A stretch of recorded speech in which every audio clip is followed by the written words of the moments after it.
രണ്ട് കാര്യങ്ങളാണ് എനിക്ക് സൂചിപ്പിക്കാനുള്ളത്. ഒന്നാമത്തേത്, പൊതുവെ അംഗീകരിക്കപ്പെടാതെ കിടക്കുന്ന ഒരു കാര്യത്തെക്കുറിച്ചുള്ള ഒരു ഓർമ്മപ്പെടുത്തലാണ്. അത് തോമാ ശ്ലീഹ ഭാരതത്തിലേക്ക് നഷ്ടപ്പെട്ട ഇസ്രായേൽ ഗണത്തിലെ ആ ഗോത്രങ്ങളെ അന്വേഷിച്ചു വന്നു എന്നുള്ള ഒരു നിഗമനമാണ്. ഇവിടെ ഭാരതത്തിൽ നമ്പൂതിരിമാരെ മാത്രമല്ല, അയ്യരും പോറ്റിയും പട്ടതിരിയും എല്ലാം ബ്രാഹ്മണന്മാരാണ്.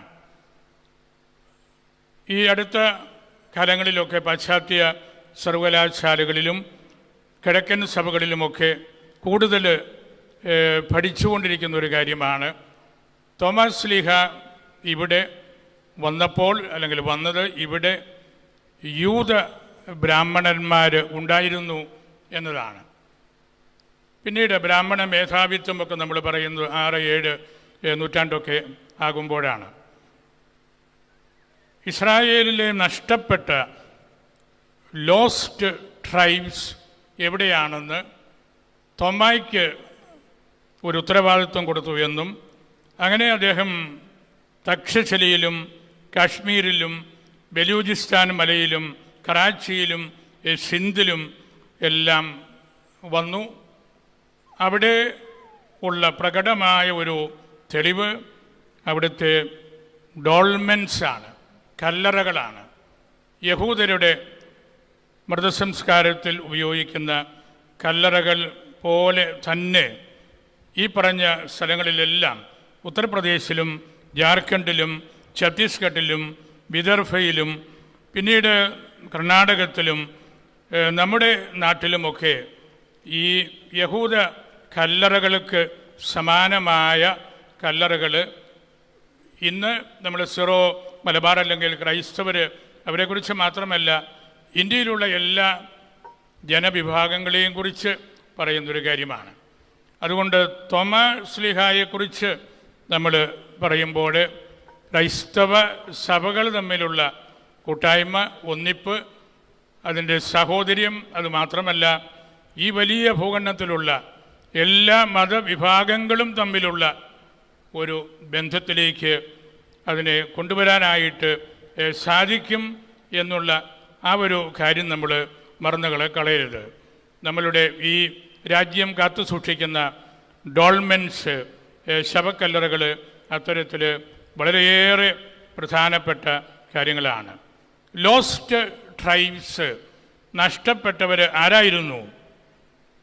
ഇവരെ തേടി തക്ഷശിലയിൽ എത്തിയ തോമ അഫ്ഗാനിസ്ഥാനിലേക്കും പാകിസ്ഥാനിലേക്കും ഇന്ത്യയുടെ പട്ടന്മാർ, കാശ്മീരിലെ ഉത്തരാഖണ്ഡിലെ ഭട്ടുകൾ, നേപ്പാളിലെ പട്ടറായികൾ, ബംഗാളിലെ പട്ടാചാര്യന്മാർ, ഇങ്ങനെ ഒട്ടനവധി ആളുകൾ അതിനകത്ത് ഇവിടെ ഈ ദേശത്ത് അവിടെ നിന്ന് വന്ന ആളുകൾ തോമായിലൂടെ ക്രൈസ്തവ വിശ്വാസം, ഈശോയെക്കുറിച്ച് കേട്ടു.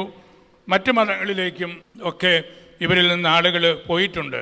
ആന്ധ്രയിലുള്ളവർ റാവുമാരെന്ന്, കർണാടകത്തിലെ കുടകർ എന്ന്, ദക്ഷിണേന്ത്യയിലെ പട്ടന്മാർ അയ്യർ എന്ന്, കേരളത്തിലെ നസ്രാണികൾ ജ്ഞാനായിക്കാരെന്ന്, ഇങ്ങനെ നമ്മൾ വ്യത്യസ്തമായ പേരുകൾ പറയുകയാണ്. അവിടെ നമ്മൾ കൂടുതലായിട്ട് പഠിക്കേണ്ട ഒരു കാര്യം, ലോസ്റ്റ് ട്രൈബ്സ് ഈ വലിയ ഭൂഖണ്ഡത്തിൽ വന്ന് അവരിൽ നിന്ന് ഹിന്ദുക്കളും ബുദ്ധന്മാരും ജൈനന്മാരും തോമാ ശ്ലീഹ വഴി ക്രിസ്ത്യാനികളും മുസ്ലിങ്ങളും എല്ലാം ഉള്ള സമ്പന്നമായ ഒരു രാജ്യമാണ് എന്നാണ്.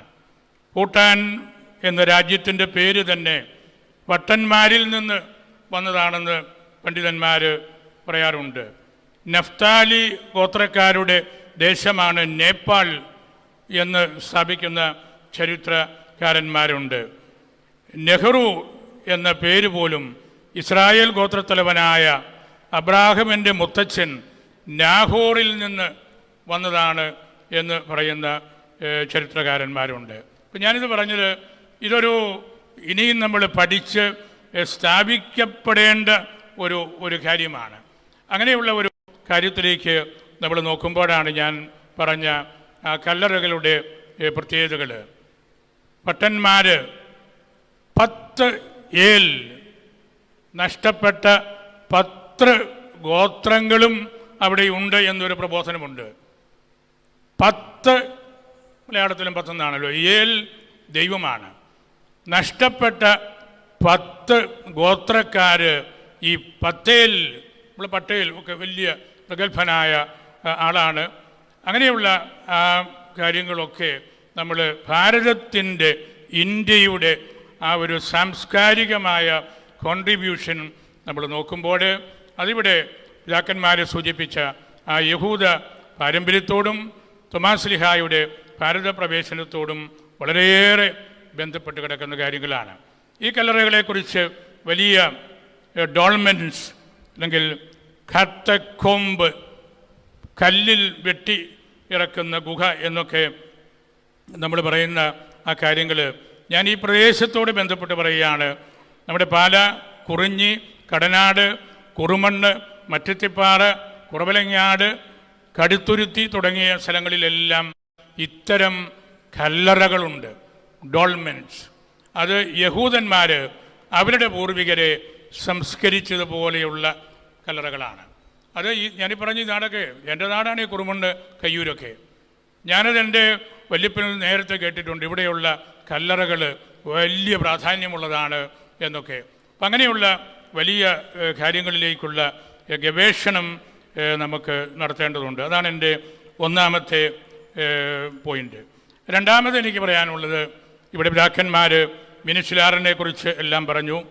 മീനച്ചിലാറിൻ്റെ തീരപ്രദേശങ്ങളിൽ നസ്രാണികൾ 1-ാം നൂറ്റാണ്ട് മുതൽ പാർത്തു പോരുകയും അവർ വലിയ കച്ചവടങ്ങൾ നടത്തുകയും ചെയ്തിരുന്നു. അരുവിത്തറ മുതൽ ചേർപ്പങ്കൽ വഴി മീനച്ചിലാറിൻ്റെ ആറ്റുചാലിലൂടെയായിരുന്നു ഈ യാത്രകളെല്ലാം. അതിരമ്പുഴ കടവ്, കുറുപ്പന്തറ കടവ്, കടുത്തുരുത്തി കടവ് തുടങ്ങിയ വലിയ കേന്ദ്രങ്ങൾ എല്ലാം ഒരു അർത്ഥത്തിൽ പറഞ്ഞാൽ ഇവിടെ നിന്ന് ഇവരോട് ബന്ധപ്പെട്ട് നിന്നവരാണ്. അങ്ങനെ ഈ പൂഞ്ഞാറ്, അരുവിത്തറ പ്രദേശത്ത് നിന്ന് കുടിയേറ്റക്കാരായിട്ട് വന്നത് ഏറ്റവും അടുത്ത നൂറ്റാണ്ടുകളിൽ കോതനല്ലൂർ, കടപ്ലാമറ്റം, ഭരണങ്ങാനം, പാല, ചേർപ്പങ്കൽ, മുളക്കുളം, മുട്ടുചിറ, രാമപുരം, ഇലഞ്ഞി, ഇതെല്ലാം ഞാൻ ഇവിടെ ഊന്നിപ്പറഞ്ഞ ഇതെല്ലാം തന്നെ നമ്മുടെ രൂപതയിലെ പള്ളികളാണ്. ഇവിടെ 1-ാം നൂറ്റാണ്ടിൻ്റെ അവസാനം അല്ല 2ൻ്റെ ആരംഭം മുതൽ അരുവിത്രയും കുറവലങ്ങാടും ഒക്കെ വലിയ കേന്ദ്രങ്ങൾ വന്നു.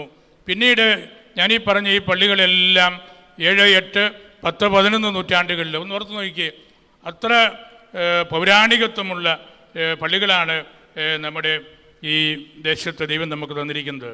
പൂഞ്ഞാർ മലനിരകൾ വഴി മീനച്ചിലാറ്റിലേക്കും മൂന്നാർ മലയാറ്റൂർ വഴി പെരിയാറ്റിലേക്കും ചായൽ നിരണം വഴി നീണ്ടുകിടന്ന ചേര പാണ്ഡ്യ രാജ്യങ്ങളെ കോർത്തിണക്കുന്ന രാജപാതകൾ തോമ്മ ഉപയോഗിച്ചു എന്നാണ് പണ്ഡിതന്മാരുടെ കണ്ടെത്തൽ. പൂഞ്ഞാറ്, അരുവിത്തറ, ചായൽ എന്നിവിടങ്ങളിലെ ഭൂഗർഭ ഗവേഷണത്തിനിടയിൽ പഴയ പാതയുടെ അവശിഷ്ടങ്ങൾ നമ്മൾ കാണുന്നുണ്ട്. നമ്മുടെ സന്യസ്തർ താമസിക്കുന്ന വാഗമണ്ണിൽ പാണ്ഡ്യയിൽ നിന്ന് പുകയില കൊണ്ടുവന്നിരുന്ന വഴികളുണ്ടെന്ന് ഈ അടുത്ത നാളിൽ തന്നെ കണ്ടെത്തിയിട്ടുണ്ട്.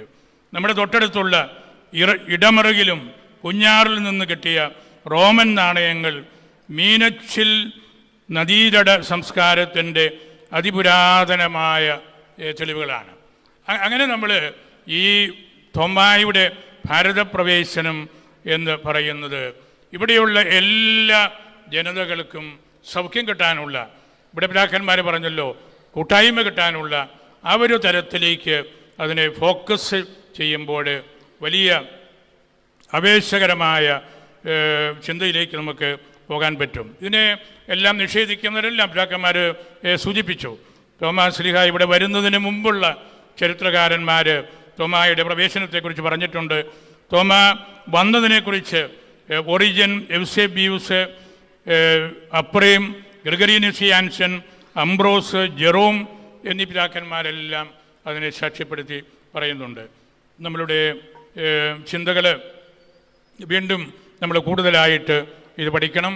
തോമ ഭാരതത്തിൽ വന്ന് തോമായുടെ ഒരു സിംഹാസനം, സത്യവിശ്വാസത്തിൻ്റെ ആ പ്രബോധനം, അതേക്കുറിച്ച് പുരാതന രഹയിൽ പറയുന്നത് എസ്ത് ഇബി, ഇവിടെയാണ് സേദസ് തോമേ അപ്പോസ്തലി എത്ത് ഫീദസ് കത്തോലിക്ക. തോമായുടെ സിംഹാസനവും കത്തോലിക്ക വിശ്വാസവും ഇവിടെയാണ്. തോമാ വന്നിറങ്ങിയ കൊടുങ്ങല്ലൂർ, ആ പ്രദേശങ്ങളെല്ലാം സംയോജിപ്പിച്ചുകൊണ്ട് പറയുന്ന ആ ഒരു എഴുത്താണത്. അത് ലത്തീൻ സഭയിലെ സ്കോളേഴ്സും അംഗീകരിച്ച് നമുക്ക് നമ്മുടെ പഠനത്തിനായിട്ട് തന്നിരിക്കുന്ന കാര്യങ്ങളാണ്. അപ്പോൾ തോമായുടെ സിംഹാസനം കൂട്ടിയിണക്കുന്നത് ക്രൈസ്തവ സഭകളെ മാത്രമായിരിക്കില്ല. ഞാൻ പറഞ്ഞതുപോലെ യൂത ബ്രാഹ്മണരായിട്ടുള്ള ഈ ദേശത്തെ എല്ലാ മതവിഭാഗത്തോടും ബന്ധപ്പെട്ട് കിടക്കുന്ന ഒരു യഹൂദ പാരമ്പര്യത്തിൻ്റെ അംബ്രല്ല, അതിൻ്റെ ഒരു മാനം നമ്മൾ കണ്ടെത്തുമ്പോൾ കുറേ കൂടെ വിശാലമായ സാമുദായിക സാംസ്കാരിക ഐക്യത്തിലേക്ക് നമുക്ക് എത്താൻ പറ്റും എന്നത് ശരിയാണ്.